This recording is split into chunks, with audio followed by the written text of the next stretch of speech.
இலங்கைக்கு வடகிழக்கே நிலை கொண்டுள்ள குறைந்த அழுத்த பிரதேசம் தொடர்ந்து நீடிப்பதாக வளிமண்டலவியல் திணைக்களம் தெரிவித்துள்ளது. இது அடுத்த 36 மணித்தியாலங்களில் இலங்கையை விட்டு நகரக்கூடிய வாய்ப்புள்ளதாக எதிர்பார்க்கப்படுகிறது.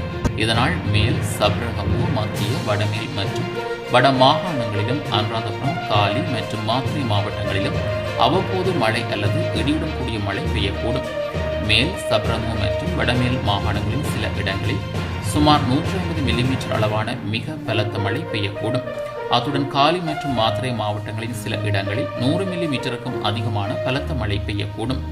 ஊவா மற்றும் கிழக்கு மாகாணங்களின் சில இடங்களில் மாலை 1 மணிக்கு பின்னர் மழை அல்லது இடியுடன் கூடிய மழை பெய்யக்கூடும். அதே நேரம் நாட்டின் பெரும்பாலான பகுதிகளில் வானம் மேகமூட்டத்துடன் காணப்படும் என தெரிவிக்கப்பட்டுள்ளது. இடியுடன் கூடிய மழையின் போது தற்காலிகமாக வீசக்கூடிய பலத்த காற்று மற்றும் மின்னல் தாக்கங்களினால் ஏற்படக்கூடிய பாதிப்புகளை குறைத்துக் கொள்ள தேவையான முன்னெச்சரிக்கை நடவடிக்கைகளை மேற்கொள்ளுமாறு பொதுமக்கள் அறிவுறுத்தப்பட்டுள்ளனர்.